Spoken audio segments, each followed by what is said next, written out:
Damos la gloria a Dios por un nuevo espacio y un nuevo estudio. En esta ocasión nos toca nuestro estudio número 7 del módulo de escatología. Estos temas están profundamente interesantes para aquellos que les interesa conocer la sana doctrina y la escatología revelada a través de los ministros que Dios ha delegado, de los ministerios Doma que Dios nos delegó para cubrirnos, enseñarnos y formarnos. La gloria es siempre para Dios. Amén.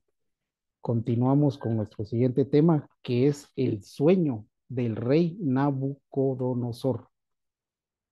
Vamos a estudiar qué fue lo que soñó él. Él soñó una estatua. Hay una estatua que él soñó, pero también está la estatua que él formó. Vamos a, vamos a ver en este caso el sueño.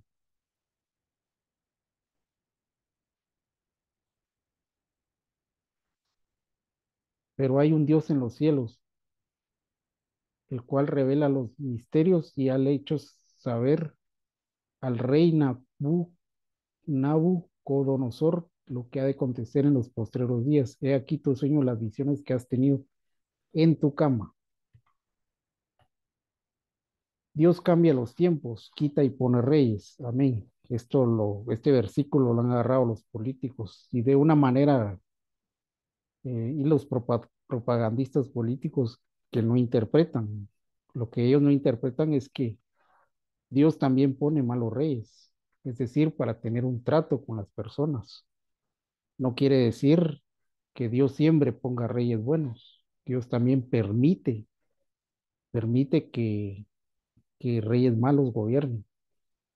Yo me puedo basar y dar un respaldo bíblico con que Dios envía un espíritu de engaño. Dios les envió un espíritu de engaño. ¿Por qué Él no debería poner reyes malos? Cierro paréntesis. La estatua del sueño puede interpretarse de distintos ángulos. En este vamos a enfocarla desde el punto de vista desde los cinco imperios mundiales. Daniel, de Daniel capítulo 2 del 38 al 45. Dicha estatua tenía la cabeza de oro, pecho y brazos de plata, el vientre y los muslos de bronce, las piernas de hierro y los pies en las partes de hierro, cada una un imperio que serán desmenuzados por una piedra cortada. No con mano, esta será el quinto y último imperio que pondrá fin a todos los reinos y permanecerá para siempre. Es decir, el quinto imperio es el reino, el imperio de Cristo. La gloria sea para Dios. La cabeza de oro, imperio babilónico. Tú eres rey de reyes, a quien del Dios del cielo ha dado el reino, el poder, la fuerza y la gloria. Y donde quiera que habiten los hijos de los hombres, las bestias del campo, las aves del cielo, Él los ha entregado en tu mano y te ha hecho soberano sobre todo, sobre ellos. Tú eres la cabeza de oro, Babilonia. Esta es la interpretación de Daniel. Entre los metales se conforma la estatua, el oro es el mayor de valor. El imperio babilónico fue el que tuvo mayor gloria y poder, dominio absoluto, aunque históricamente la extensión de su territorio fue menor que la de otros imperios que fueron divididos. La cabeza de este imperio fue el rey Nabucodonosor, que representa al anticristo. ¿Cuáles son las características del anticristo? Fue echado entre los hombres, su corazón se hizo semejante al de las bestias, con los asnos mortales. Montes estuvo su morada, se le dio a comer hierba al ganado y su cuerpo se empapó con el rocío del cielo hasta que reconoció que Dios, el Altísimo, dominaba sobre el reino de los hombres y que pone sobre él a quien le place. Nabucodonosor tuvo características del anticristo, que él se enalteció y llegó a sentirse como un dios. Por eso y por ello, durante 7 años le fue dado corazón de bestia. Este enaltecimiento se concretó en la adoración a la imagen. En el momento que oigáis el sonido del cuerno, la flauta, la lira, el arpa, el salterio, la gaita y toda clase de música, os postréis y adoréis a la estatua de oro que el rey Nabucodonosor Nabucodonosor ha levantado, pero el que no se postre y adore es echado inmediatamente al fuego ardiente. El rey de Babilonia hizo un horno que fue calentado 7 veces, que es, a su vez representa los 7 años de tribulación. En él metió a 3 jóvenes hebreos que no quisieron adorar la estatua. Estos jóvenes representan a los santos, la gran tribulación que se negarán a adorar a la imagen de Cristo. Este imperio utilizó sus estrategias para pervertir al pueblo de Dios con sus costumbres. Y quiero hacer una pausa aquí. Es interesante que durante al horno fueron metidos 3 jóvenes, pero inicialmente eran 4, que es el Daniel. Daniel, cuando estos jóvenes fueron metidos al horno, Daniel estaba en el palacio. Es decir, si esto es una figura de la gran tribulación, quiere decir que un 75% de la cristiandad podría ser, esto no lo estoy sentando, esto es un pensamiento, podría ser que pase la gran tribulación. Muchos serán llamados, más pocos los escogidos. Que Apocalipsis en el quinto sello dice una gran multitud, gran multitud que lavó sus ropas en la gran tribulación, es decir, son muchos. ¿Y cómo puedo respaldar este pensamiento? Pues eh, en la transfiguración del monte. Eran 12 discípulos, pero solo subieron 3, es decir, solo subieron un 25% y un 75% se quedó abajo. En la parábola del buen sembrador eran 4 tierras, solo una de ellas dio fruto y las otras 3 no dieron fruto, es decir, 75% no y 25% sí. Cierro paréntesis que me extendí un poco. Espero le haya sido de bendición este aporte. Vamos a continuar. Traer el pueblo de Dios. eh, este imperio en este imperio se utilizó estrategias para pervertir al pueblo de Dios con sus costumbres. Una de ellas fue traer al pueblo de Dios a Babilonia. Entonces el rey mandó a Aspenaz, jefe de los oficiales, que trajera a los hijos de Israel, alguna de las familias real y de los nobles, 4 jóvenes que no hubiera defecto alguno, de buen parecer, inteligencias en toda la rama del saber, dotados de entendimiento y que tuvieran la capacidad de servir en el palacio del rey. Les mandó el que enseñara la escritura y la lengua de los caldeos. El rey escogió a príncipes nobles, sumergiéndolos en el ambiente babilónico. Notemos que el ataque es en contra de los príncipes y los nobles, es decir, contra aquellos que escudriñan la palabra. Amén. Reciba esa bendición. Esto detona que el diablo ataca a los ministros que cubren, enseñan guía a pueblo a través de la palabra. El pecho y los brazos de plata es el imperio medo-persa. La cabeza de esta imagen era oro fino, sus pechos y sus brazos de plata, su vientre y sus mulos de bronce. El imperio medo-persa era representado por la plata, no tuvo misma fuerza que el anterior. Su dominio fue en mayor extensión territorial, pero el imperio se dividía entre el reino del norte y el reino del sur. Este imperio estuvo a cargo del rey Darío y algunas de sus características fueron: el rey Darío decretó que había de consultarlo a él antes que a Dios, característica que representa al anticristo, que se levantará en contra de todo lo que es Dios y objeto de culto. El rey metió al Daniel al foso de los leones por mantener comunión con el Señor. El anticristo durante su gobierno perseguirá a los que no nieguen a los que no nieguen los perseguirá a través de una ley implacable. Una de las características del enemigo es obligar a los cristianos a no profesar su fe, utilizando leyes que las autoridades emitirán. La iglesia primitiva luchó contra este tipo de imposiciones, pero Pedro y algunos apóstoles fueron encarcelados, maltratados, para que no se predicaran a Cristo, pero ellos decidieron obedecer a Dios antes que a los hombres. También los perseguirá a través de prohibir tener comunión con Dios. A Daniel quisieron obligarlo para que no orara ni realizara ninguna petición a Dios, pero él desobedeció. La Biblia dice que debemos someternos a las autoridades siempre y cuando las leyes no vayan en contra de lo que Dios ha estipulado en su palabra. El vientre y los muslos de bronce, el imperio griego, el imperio babilónico es la cabeza, el imperio medio persa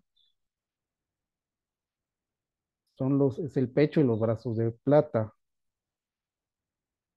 y el imperio griego son los muslos, muslos de bronce, pecho y brazos, imperio medio persa, cabeza es Babilonia y el vientre y los muslos, el imperio griego. Amén. La cabeza de esta imagen era de oro fino, su pecho y sus brazos de plata, su vientre y sus muslos de bronce. El imperio griego estaba representado por bronce, que es un metal formado por la aleación de cobre y estaño. El territorio de su dominio fue más extenso que el medo persa, conquistado en poco tiempo. Su rey no gobernó mucho tiempo y después de su muerte el reino se dividió. Este fue Alejandro el Magno, quien tenía de características de al anticristo. Veamos cuáles son esas características. Históricamente se relata que reinó 13 años, se considera a Dios y de él se decía que era hijo del dios Amnón con una mujer. Murió a los 33 años. Veamos la característica del imperio griego. Utilizaba vanas filosofías. El imperio griego se caracterizaba por las filosofías. Los griegos pretendían una explicación filosófica al origen del hombre. En este tiempo florecieron la ciencia, la literatura, las artes. Grecia conquistó mucho territorio y no solo en lo literal, sino ganó en el terreno, en la mente y en el corazón de la humanidad con la filosofía, la ciencia y las artes. Estableció conceptos de belleza, arte, literatura, formas de pensar en casi todo el mundo, que hasta el día de hoy son impartidas en algunas universidades del mundo. Se creían sabios, los griegos quisieron entenderlo todo por medio del razonamiento y no creían en Dios, en un solo Dios. Por esta razón, el apóstol Pablo le dijo a sus discípulos que tuvieran cuidado con las filosofías engañosas. A Timoteo le advirtió que evitara las pláticas vanas y argumentos de la falsamente llamada ciencia, la cual algunas siguieron y se desviaron de la fe. Las piernas de hierro y los pies, parte del imperio de hierro, parte de hierro y parte de barro.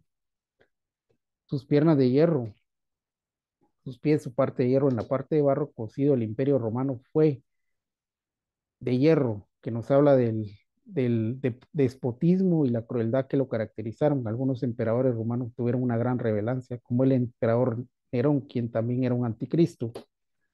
Tanto Dios, Nabucodonosor y Alejandro el Magno, y los medos persas también tenían características del anticristo. Vamos a continuar. Las dinastías de los reyes romanos eran considerados dioses, entre ellos el emperador Nerón. La suma de su nombre usando la gematría bíblica da como resultado el 666. Este es el siguiente tema, si no estoy mal, y está muy interesante. Veremos eso. Cierro paréntesis. Persiguió y mató a miles de cristianos, tal como hará el anticristo con los que se queden a la tribulación. Veamos las siguientes características del imperio romano. Azotaba públicamente a los cristianos. Este imperio trató de romanizar a los pueblos que conquistó. La forma que Nerón utilizó para imponer las costumbres romanas al pueblo fue el que se les daba grano y diversión. La diversión consistía en espectáculos saturados de sadismo y crueldad. Disfrutaban de peleas de gladiadores y cristianos contra fieras en el Coliseo. Sacrificó creyentes. El imperio romano probaba la fe de los cristianos pidiéndoles que escogieran negar su fe o dar su vida. El Señor advierte en la iglesia y le dice que no tema por lo que ha de sufrir, sino que retenga la fe hasta tu muerte. Esta es la iglesia de Sardis, no estoy mal. o es la iglesia de Mirna.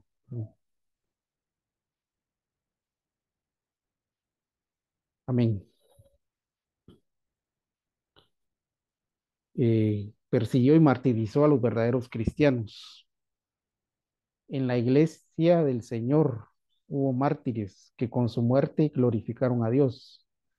Entre ellos se encuentra Esteban. Fue el imperio más cruel, pero durante este periodo de los mártires cristianos dieron testimonio de fidelidad a Dios. Durante ese imperio, el Señor Jesucristo vino a la tierra.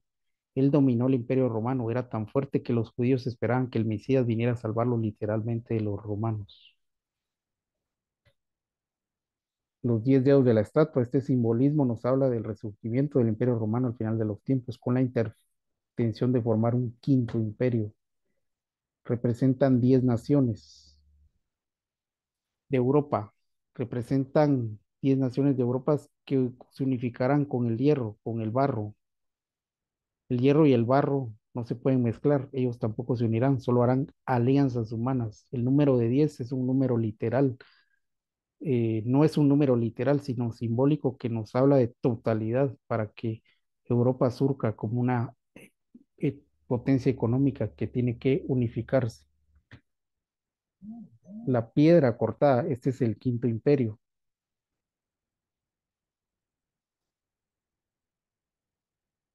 sin ayuda de manos. Estaba mirando y hasta que una piedra fue cortada, no con mano, e hirió a la imagen en sus pies y hierro del barro cocido, los desmenuzó. Entonces fueron desmenuzados también el hierro, el barro cocido y el bronce, la plata y el oro. Fueron como tamo de las eras del verano y se los llevó el viento sin que quedara rastro alguno. La piedra que cae sobre los pies de la estatua y desmenuza todos los reinos de la tierra se convierte en un monte que llena toda la tierra. Este evento también se representa la segunda venida del Señor, Daniel 7:13, Apocalipsis 19. Si nos- Durante este evento será la destrucción de todo dominio y poder del sistema mundial para implantar el reino eterno del Mesías, el anticristo que debe establecer el quinto imperio, pero el Señor no lo permitirá, aunque el inicuo unificará a la religión, la política y la economía. Él va a extender sus tentáculos ecuménicos y sincretistas unificando al mundo, pero finalmente será destruido con el resplandor de su venida. Una de las características de este evento es que todo ojo le verá. Los moradores de la tierra no podrán resistir la gloria que tienen y pedirán a los montes que caigan sobre ellos. Esto es el sexto sello, Señor. Amén. La palabra profética del Señor se ha cumplido literalmente y nos anuncia lo que sucederá para que no participemos en los juicios que vienen para los moradores de la tierra. La única solución para la humanidad en decadencia es asirse al plan de salvación para participar en el reino eterno. Amén. Gloria a Dios. Damos gracias a Dios por este estudio. Resumiendo, el sueño de la espada son los cuatro, son quinto, 5 imperios, pero el quinto imperio es el Señor Jesucristo que destruye a estos 4 imperios. Cabeza, Babilonia; pecho y brazos, Asiria; medos persas, perdón; el vientre y los muslos, el imperio griego; y las piernas y los dedos, el imperio romano. La roca es Cristo. La gloria sea para el Señor. Los esperamos en nuestro próximo estudio. Amén, amén y amén.